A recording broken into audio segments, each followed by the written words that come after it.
Bonsoir à tous, j'espère que vous vous portez bien. Moi, je me porte par la grâce de Dieu. En ce jour, je vais vous parler un peu de mes débuts en tant que chrétienne, parce que c'est vrai. J'ai commencé à aller à l'église depuis les jeunes âges, parce que mon père était déjà pasteur. Alors, j'y allais plus par obligation que par ma propre volonté.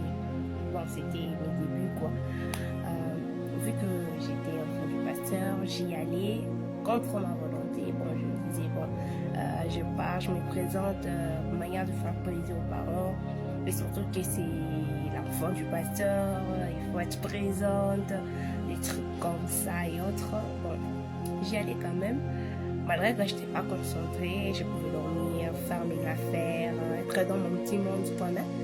Je n'écoutais pas vraiment ce qu'on disait. Alors, je peux dire, le début de ma totale conversion, c'était avant même mon baptême. C'était avant mon baptême. On avait une activité des jeunes. Pendant cette activité des jeunes-là, je me rappelle bien, c'était mon père et un prophète qui étaient au programme. C'est eux qui étaient au programme. Et ces jours-là, je sais pas, mais il y avait quelque chose qui m'avait captivée de manière différente que celle que j'avais chaque jour à l'église. C'est vrai, c'est pas dire que dans notre église on ne prêchait pas vraiment, on prêchait, on avait de bons pasteurs même. Je sais pas expliquer, mais j'étais dans mon monde, dans mon petit monde, quoi. Ok, après, on a eu à avoir cette manifestation-là à l'église. Mais à ce jour-là, j'avais vu mon père sur un autre angle, si je peux dire ça, je l'avais vu sur un autre angle.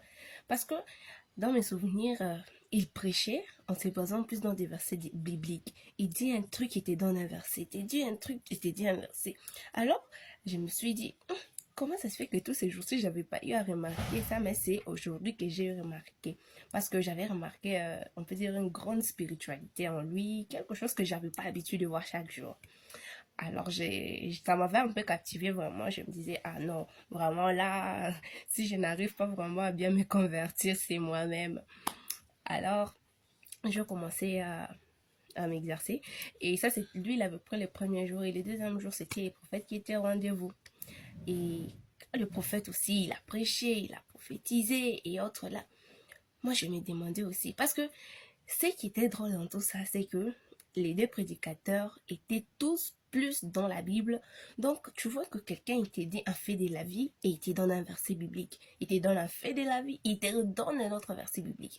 Et là, je me suis dit que non, mais là, il faut que je bosse, quoi. Il faut que j'essaie d'améliorer ma manière et ma spiritualité, mon activité et autres. Vraiment, ça m'avait un peu révolté sur la Bible. Je me disais que non, il faut que vraiment je puisse aussi commencer, quoi. Et c'est là où vraiment je peux dire que j'avais eu vraiment mes vrais débuts. C'était en ces moments-là, petit à petit. Et parmi l'un des versets qui m'avait vraiment aussi aidé à aller de l'avant, c'était le psaume 23, 4 qui dit: Quand je marche dans la vallée de l'ombre et de la mort, je ne crains rien. Je ne crains aucun mal, car tu es avec moi, ta houlette et ton bâton me rassurent. De départ, c'est un verset peut-être, pas peut-être, c'est un verset vraiment connu de tous. C'est un verset que peut-être tout le monde prend un peu basique, mais quand on prend le temps de bien lire et de bien chercher la profondeur de ces versets, on se rend compte que vraiment il y a plus que ce qu'on peut voir. Donc c'est là où que j'avais vraiment compris que je devais vraiment me motiver dans les choses de Dieu. Parce que quand j'ai commencé à vraiment travailler, j'ai travaillé. Je ne peux pas dire que je suis arrivée, j'apprends encore et je continue d'apprendre chaque jour. Je ne suis même pas à la moitié de mon parcours. Mais je peux dire dans le peu de temps que j'ai quand même, j'ai pu vraiment bien bosser. J'ai au moins pu ouvrir le parler en langue.